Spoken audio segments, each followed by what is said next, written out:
ఏమాత్రం వయసుకు కానీ ఆ కుర్చీకి కానీ కూర్చున్న కుర్చీకి కానీ విలువివ్వకుండా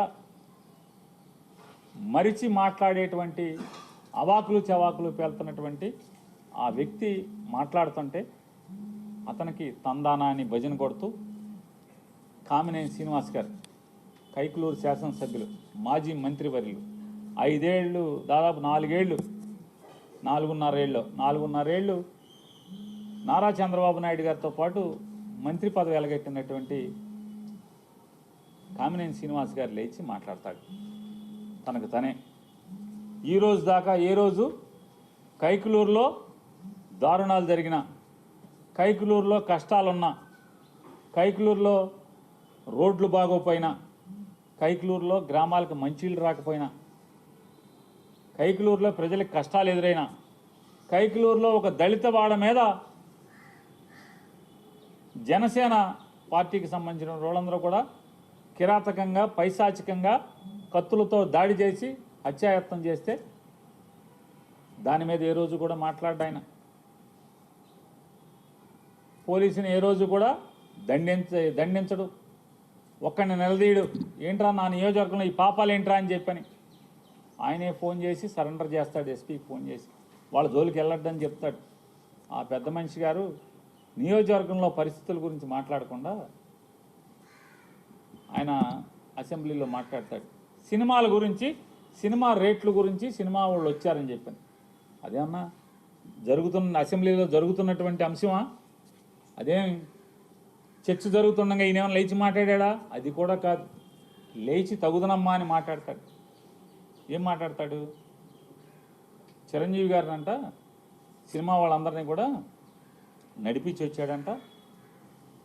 నడిపించి వచ్చి నేను రాను మాట్లాడతాకి వచ్చిన తర్వాత వాళ్ళందరూ వచ్చాక మన సినిమాటోగ్రఫీ మంత్రితో మాట్లాడుకుని పొమ్మనండి వాళ్ళని, నేను రానని చెప్తే చిరంజీవి గారు పెద్ద పెద్ద అరుపులు అరిచాయంట, రంకులు వేసాడంట. తమాషాగా ఉందా అది ఇదని వెంటనే భయపడి జగన్ గారు వచ్చి వాళ్ళతో చర్చలు జరిపాయంట. అరే వయసుకి హోదాకి ఎమ్మెల్సీ చేసాం, మంత్రి చేసాం, మళ్ళీ ఇప్పుడు ఎమ్మెల్యేగా ఎలగబెడుతున్నాం. 80 ఏళ్ళ వయసు. అంటే విచక్షణ, ఇంగిత జ్ఞానం ఏంటయా అంటే గోతిగాని నక్కలాగా మంత్రి కావాలి. ఆ సత్యకుమార్ గారిని రేపో మాపో పీకేస్తే మంత్రి ఇస్తాడేమో, లేదంటే 21 ఖాళీ ఉంది కదా దాంట్లో మంత్రి పదవి. ఈ వయసులో కూడా ఊరు పొమ్మంటుంది, కాడి రమ్మంటుంది. 80 ఏళ్ల వయసులో పచ్చి పాపం మాటలు మాట్లాడటం అవసరమా ఆయనకి? అసత్యాలు. నిజంగా చిరంజీవి గారు గడ్డి పెట్టాడు కాబట్టి సరిపోయింది. వాళ్ళ తమ్ముడు గారు మాట్లాడినప్పుడు మళ్ళీ తమ్ముడు బాధపడతాడేమని సైలెంట్గా ఉండకుండా అదృష్టవశాత్తు బాలకృష్ణ లేచాడు.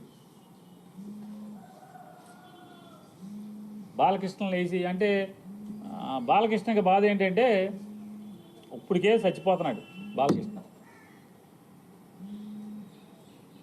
పవన్ కళ్యాణ్ ఉప ముఖ్యమంత్రిగా హెలికాప్టర్లో విమానాల్లో తిరుగుతాం, వాళ్ళ బావ వంగి నమస్కారాలు పెడతాం. ముఖ్యమంత్రితో సమానంగా జామర్లు ఉన్న కారు, ముందు ఒక 3 పోలీస్ కార్లు, వెనక ఒక 10 పోలీస్ కార్లు. అసలు మామూలుగా పవన్ కళ్యాణ్ కారు దిగంగానే వాళ్ళ బావ కన్నా ఎక్కువగా ఓ 25 మంది పోలీసులు చుట్టూ సఫారీలు వేసుకుని తుపాకులు ఇచ్చుకుని ఓ 25 మంది పోలీసులు. కొత్తలాడిపోతున్నట్టున్నాడు మనోడు. మామూలుగా ఉడుకుతున్న అన్నానికి అడుగుని సెగలేపితే మామూలు పొంగు వచ్చినట్టుగా లోపల మ్యాన్షన్ హౌస్ ఫుల్లుగా. అసలు రాను ఏమైపోతుందంటే ఇట్లాంటి వాళ్ళ మూలంగా ఆర్టీసీలో కండక్టర్కి డ్రైవర్కి డ్యూటీ ఎక్కేప్పుడు బ్యాందీ సారా తాగేప్పుడు పెడతారు. గొట్టం ఏంటంటే నోట్లో గొట్టం పెడతారు, బ్రీత్ అనలైజర్. ఆ బ్రీత్ అనలైజర్లో అసెంబ్లీ గేట్ కాడ కూడా తలుపు కాడ కూడా పెట్టాల్సిన పరిస్థితి వచ్చేసింది. రాబోయారు ఇక మామూలుగా ఇట్లాంటి వాళ్ళు ఉంటే ఇక అంతే కదా. ఏమవుద్ది? అసెంబ్లీ తలుపు కాడ లోపల తలుపు తీస్తారు మామూలుగా హాల్లోకి లోపలికి వెళ్ళి అక్కడ బ్రీత్ అనలైజర్ పెట్టి ఎమ్మెల్యేలను కూడా లోపలికి పంపించాల్సిన పరిస్థితి వచ్చేసింది కదా. తప్ప తాగి కళ్ళు నెత్తికెక్కి మాట్లాడతాడు. సైకో అంటాడు. ఎవడు సైకో? బాలకృష్ణ ఎవడు సైకో? ఎందుకు సైకో? పవన్ కళ్యాణ్ హోదాని ఆ వెలుగుని చూసి ఏడవలేక సైకో. నువ్వు సైకో. ఎవడికి సైకో? మాకేం సైకో? ఏం చేశాడు సైకో? సిగ్గు లేకుండా నేను కలవలేదని చెప్తావా? రోజు పురాణాలు నోట్లో ఒల్లివేయటం కాదు, బట్టి పట్టం కాదు, వేద మంత్రాలు బట్టి పట్టం కాదు, దేవుడి పద్యాలు బట్టి పట్టం కాదు. నాలుగు మీద పురాణాలు, ఉపనిషత్తులు, వేదాల్లో ఉన్న వాక్యాలు అవి బట్టి పట్టినంత మాత్రాన ఇట్టాగుంటుంది. బట్టి పడితే జీవితం, బట్టి పట్టిన బతుకులు ఇట్టాగా ఉంటాయి. పేరుకేమో బయట మామూలుగా మైకూర్చుకుంటేనేమో వేదాలు, ఉపనిషత్తులు అవి మాట్లాడటం ఆ ఊ అయ్యి అని చెప్పని, మనిషిని మందేస్తే ఇది మన తంతు.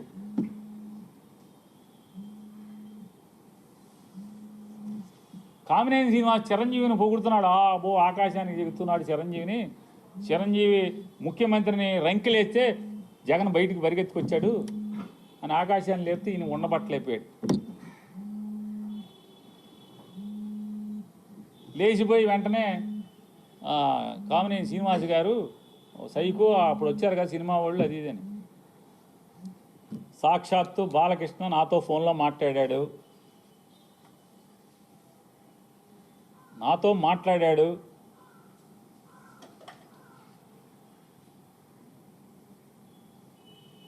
మాట్లాడాడే చెప్తున్నా. నాకు జన్మ ఇచ్చిన నా తల్లిదండ్రుల మీద ప్రమాణం చేస్తున్నా, నువ్వు చేయి నాతో మాట్లాడలేదని చెప్పాను. మీ అమ్మా నాన్న మీద మాటకి చెప్తారు కదా. అరే ఎన్టీ రామారావు గారు, బసవతారకం గారు ఎంత క్యారెక్టర్ ఉన్నవాళ్ళు, ఎంత సంస్కారవంతంగా బతికారు వాళ్ళు, ఎంత సంస్కారవంతంగా బతికారు.